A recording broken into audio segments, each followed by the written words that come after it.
ஸ்ரீமதே ராமானுஜாய நமக. தினம் ஒரு திவ்ய பிரபந்தம் தொடரிலே இன்றைக்கு 2099வது பகுதி. தொண்டரடிப்பொடி ஆழ்வார் அருளிய திருமாலை பிரபந்தத்தை அனுபவித்து வருகிறோம்.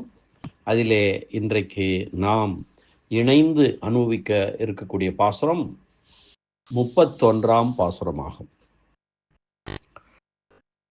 முன் பாசுரத்திலே நன்மைகள் ஒன்றும் இல்லாதிருப்பதோடு இல்லாமல் பிறருக்கு தீங்கு செய்தல் முதலான தீமைகள் ஏராளமாக என்னிடம் இருக்கின்றன என்று சொன்னார் தொண்டரடிப்பொடி ஆழ்வார். அத்துடன் இல்லாமல் உலக விஷயங்களின் ஈடுபாட்டாலே என் உறவினர்களுக்கும் ஆகாதவனாகிவிட்டேன் என்கிறார் இந்த பாசுரத்தில். உவர்த்த நீர் போல என் தன் உற்றவர்க்கு ஒன்றுமல்லேன். உப்பு தண்ணீர் இருக்கிறது, அந்த உப்பு தண்ணீரை எடுத்து முகத்தில் எடுத்துக்கொண்டால் அது கண்விழிக்க முடியாதபடி நான் உறவினரிடமும் குற்றம், அதுபோல உறவினரிடமும் குற்றமே உருவானவாக வாழ்ந்தேன் என்கிறார் இந்த பாசுரத்தில். பெரியபெருமாள் ஆழ்வாரிடம் மோட்சம் பெறுவதற்காக சாஸ்திரங்களில் விதிக்கப்பட்ட உபாயங்களில் ஒன்று கூட உம்மிடம் இல்லை என்கிறீர். போகட்டும், சொர்க்கத்தை அடைதல், பணம் அடைதல் போன்றவர்க்காக வேதங்களில் கூறப்படும் யாகங்களையாவது நீர் இயற்றியிருந்தால் சொல்லும். அவற்றில் நிற்கும் உம்முடைய எண்ணத்தை மாற்றி நீர் மோட்சம் அடையும் நன்மைகளை நான் செய்கிறேன், அப்படி ஏதாவது இருக்கிறதா என்று கேட்டான். அதற்கு ஆழ்வார், அப்படி ஏதும் இல்லை. உன்னை அடைவதற்காக நீ இந்த பிறவியை அளித்தாய். ஆனால் நானோ இதனை உலக விஷயங்களில் ஈடுபடுத்தி அனைவரிடமும் வெறுப்பை காட்டியபடி வாழ்கிறேன். ஆக நீ தந்த இந்த பிறவி அழிவதற்கே அளித்ததாக எண்ணி வாழ்கிறேன் என்றார். முன் பாசுரத்திற்கும் இந்த பாசுரத்திற்கும் என்ன தொடர்பு உள்ளது? முன் பாசுரத்தில் மற்றவர்கள் அடைகிற பெருமையை பொறுக்க இயலாதவன் என்றார். இங்கு உலக விஷயங்களில் ஈடுபட்டபடி உள்ளதால் உறவினர்களுக்கும் ஆகாதவனாகிவிட்டதாக கூறுகிறார் இப்பாசுரத்தில்.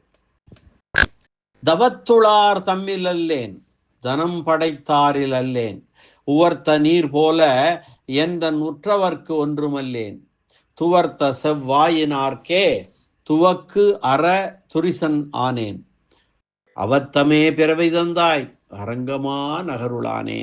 அரங்கமா நகருளானே, எனக்கு அவத்தமே பிறவி தந்தாய். ஏனென்றால் தவத்துளார் தம்மில் அல்லேன், தனம் படைத்தாரில் அல்லேன். உவர்த்த நீர் போல எந்தன் உற்றவர்க்கு ஒன்றுமல்லேன். துவர்த்த செவ்வாயினார்க்கே துவக்கு அற துரிசனானேன். அவத்தமே பிறவிதந்தாய் அரங்கமா நகருளானே என்கிறார் தொண்டரடிப்பொடி ஆழ்வார் இந்த பாசுரத்திலே. முதலிலே பதபதார்த்தம், பத உரை பார்க்கலாம். அரங்கமா நகருளானே, தவத்துளார் தம்மில், தவத்தை மேற்கொள்ளக்கூடிய தவசிகளுடன் அல்லேன், நான் சேர்ந்தவன் அல்லேன். தனம் படைத்தாரில், அடியவர்களுக்கு அன்னமிட செல்வம் சம்பாதித்தவர்களிலும் சேர்ந்தவன் அல்லேன். எந்தன் உற்றவர்க்கு, எனது உறவினர்களுக்கு உவர்த்த நீர் போல, உப்பு தண்ணீர் போல ஒன்றுமல்லேன், ஒரு பயனுக்கும் உதவாதவனாயிருக்கிறேன். துவர்த்த செவ்வாயினருக்கே, சிவந்த அதரத்தை உடைய பெண்களுக்கும் துவக்கு அற சம்பந்தம் அருந்து போகும்படியாக துரிசனானேன். துரிசன் என்றால் கள்வன் என்று பொருள். கள்வனானேன் என்கிறார். இப்படிப்பட்ட எனக்கு பிறவியை அவத்தமே தந்தாய், வீணாகவே தந்துருளினாய், என்னுடைய வாழ்க்கையே வீண் என்கிறார் இந்த பாசுரம் மூலமாக.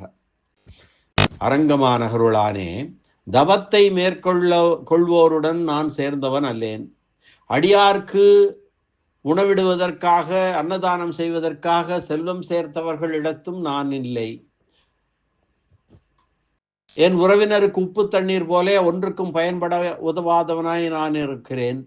சிவந்த வாயுடைய பெண்களுக்கும் சம்பந்தம் அருந்து போகும்படி கள்வனானேன்.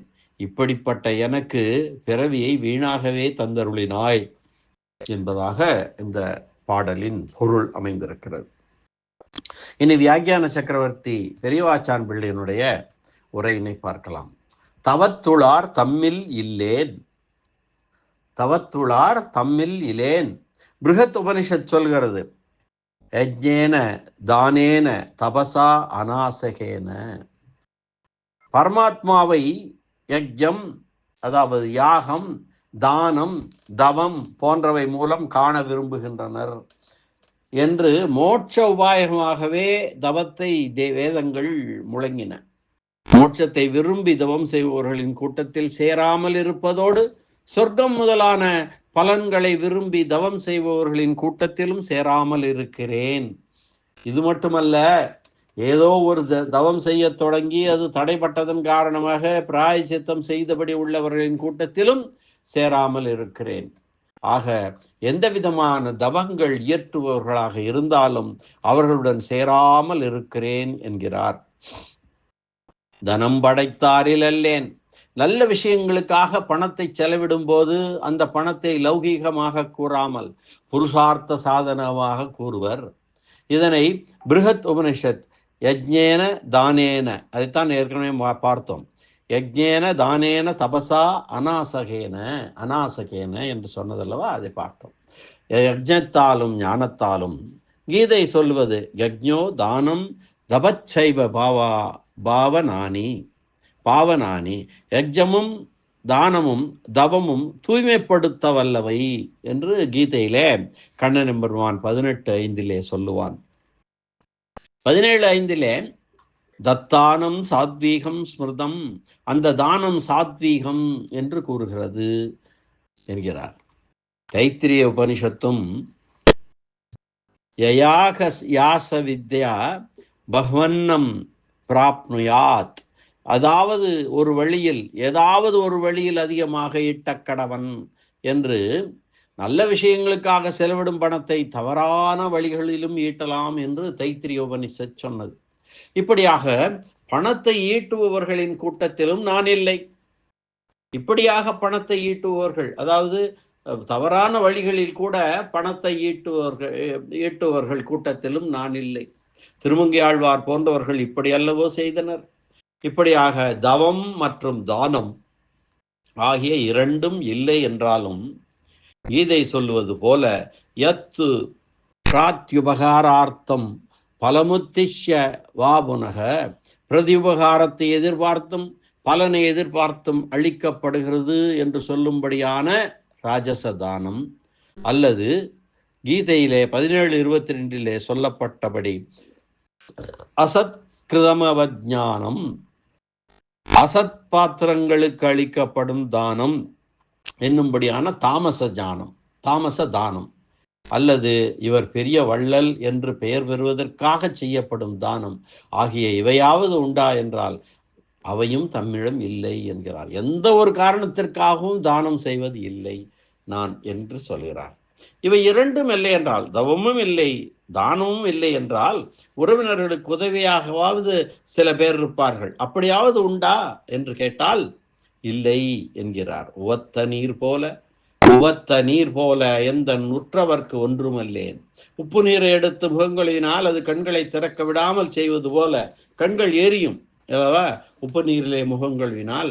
அதுபோல எனது உறவினர்கள் என்னை நேருக்கு நேராக காண இயலாதபடியாக அவர்களுக்கு குற்றமே செய்தபடி வாழ்ந்தேன் என்று சொல்கிறார். இதனையும் மீறி எந்த உறவினராவது என்னை பார்த்து விட்டால் அவர்கள் அன்றைய தினம் நிம்மதியாக வாழ முடியாதபடி அவர்களுக்கு தீமை செய்தபடியாக உள்ளேன். அவர்களுக்கு பிடிக்காத விஷயங்களை மட்டும் நான் செய்தபடி உள்ளதால் அவர்களுடைய அன்பிற்கும் பிரியத்திற்கும் ஆளாகவில்லை. அவர்களுக்கு தீமைகளை சரியான திட்டம் போட்டு செய்தேன். எனக்கும் நான் தீமைகளையே செய்து கொண்டதால் என் ஒருவனுக்காவது நான் உறவினனாக உள்ளேனா என்றால் அதுவும் இல்லை. எனக்கும் நான் உறவினன் இல்லை, அவர்களுக்கு உதவாதவனாக ஆனேன் என்று சொன்னார். பெரிய பெருமாள் ஆழ்வாரிடம் உறவினர்களுக்கு ஒருவன் ஆகாதவனாக இருந்தாலும் தன்னுடைய மனதிற்கு பிடித்தமான பெண்களுக்காவது பிரியமானவனாக இருப்பான். நீர் அது போன்றாவது இருக்கிறீரா? ஏதாவது ஒரு காரணம் கேட்கிறான், காரணம் இருக்காதா? அதை வைத்து ஆழ்வாருக்கு அருளலாம் என்று எம்பெருமான் கேட்பதாக இந்த செய்தி சொல்லுகிறது என்று கேட்கிறார். அதற்கு பதிலளிக்கிறார், துவர்த்த தங்களது உள்ளத்தில் மறைந்து கிடக்கும் தீய குணங்களை காண்பிக்காமல் சிவந்த உதடுகளை காண்பித்து வசப்படுத்தி கொள்ள முயல்வார்கள் அந்த பெண்கள். இவனும் அவர்களின் உள்ளத்தில் இருக்கும் குற்றங்களை அறிய மாட்டான். தன்னிடம் அவர்களுக்கு உண்மையான அன்பு ஏதும் இல்லை என்பதையும் உணரமாட்டான் இவன். அவர்களது உதடுகளின் அழகின் பின்னே ஏதேனும் ஆபத்து இருக்கிறதா என்று ஆராயாமல் சிக்கிக்கொள்வான். தங்களது உள்ளத்தில் உள்ள குற்றங்களை மறைப்பதற்கும் இவனது உறவினர்களிடமிருந்து பிரிப்பதற்கும் அவர்களது வாயழகையே கருவியாக அந்த பெண்கள் பயன்படுத்துவார்கள். இப்படியாக எனது அனைத்து உறவினர்களையும் யாருக்காக விட்டு பற்றினேனோ அந்த பெண்களையும் நான் தள்ளினேன்.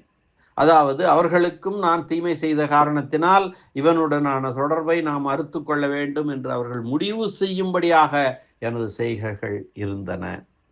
துரிசன், அவர்களுக்கும் துரிசன் ஆனேன். துரிசன் என்றால் கள்ளன் என்று பொருள்.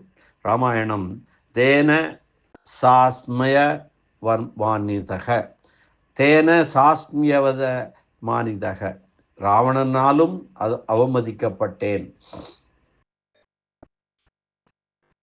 அதாவது மிகவும் தாழ்ந்தவனான ராவணனுக்கும் நான் ஆகாதவனாகிவிட்டேன் என்று விபீஷணன் சொன்னது போல இந்த பெண்களுக்கும் நான் ஆகாதவனாகிவிட்டேன். தாழ்வுகளின் எல்லையாக உள்ள பெண்களுக்கும் நான் வேண்டாதவனாகி அவர்களாலும் ஒதுக்கப்பட்டேன் என்கிறார்.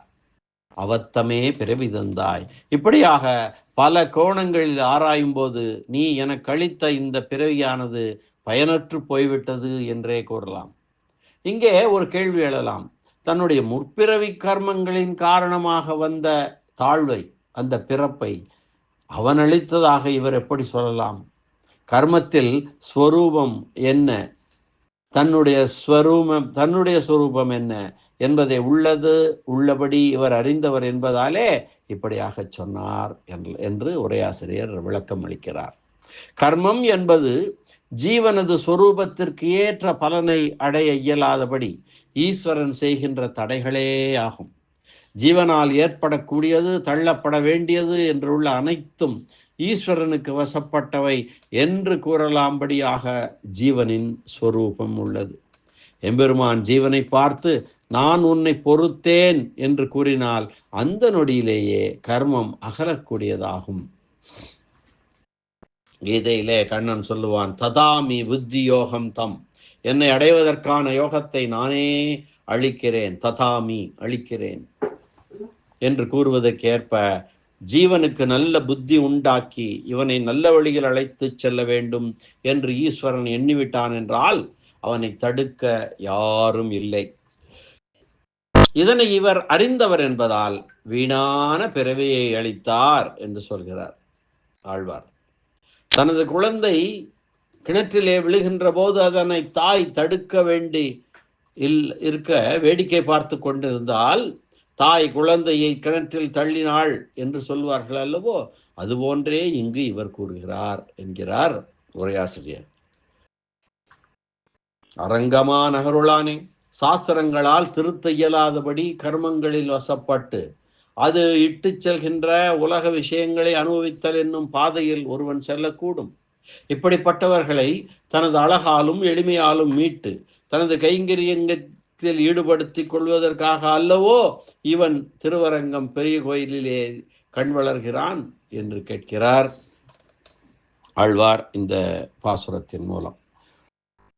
அற்புதமான ஒரு பாசுரம். மீண்டும் ஒரு முறை பாசுரத்தை அன்வயிக்கலாம். தவத்துளார் தம்மிலல்லேன், தனம் படைத்தாரிலல்லேன், உவர்த்த நீர் போல என் தன் உற்றவர்க்கு ஒன்றுமல்லேன், துவர்த்த செவ்வாயினார்க்கே துவக்கர துரிசனானேன், அவத்தமே பிறவிதந்தாய் அரங்கமா நகருளானே. அரங்கமா நகருளானே, தவத்துளார் தம்மில் அல்லேன், தனம் படைத்தாரில் அல்லேன், உவர்த்த நீர் போல எந்த உற்றவர்க்கு ஒன்றுமல்லேன், துவர்த்த செவ்வாயினார்க்கே துவக்கு அற துரிசனானேன், அவத்தமே பிறவிதந்தாய் அரங்கமா நகருளானே என்ற இந்த பாசுர அனுபவத்தை இந்த அளவிலே நிறைவு செய்வோம். மீண்டும் அடுத்த பாசுர அனுபவத்துடன் அடுத்த பதிவிலே நாளை சந்திக்கலாம். அதுவரை நன்றி, வணக்கம். ஸ்ரீனிவாச வெங்கடேச ராமானுஜதாசன், திருவரங்கம். தன்னை தவிர மற்ற எவரையும் பாடாமல் நின்ற தொண்டரடி பொடியாழ்வாரை இறுகப் பற்றின திருவரங்கன் அழகிய மணவாளன் திருவடிகளே சரணம். அழகிய மணவாளனை தவிர யாரையும் பார்க்க மாட்டேன் என்றிருந்த தொண்டரடி பொடி ஆழ்வார் திருவடிகளே சரணம். வியாக்கியான சக்கரவர்த்தி, உரைப்பெருமன்னர், ராமாயண பெருக்கர், பரமகாருணிகர் பெரியவாச்சான் பிள்ளை திருவடிகளே சரணம். ஆழ்வார் எம்பெருமானார் ஜீயர் திருவடிகளே சரணம்.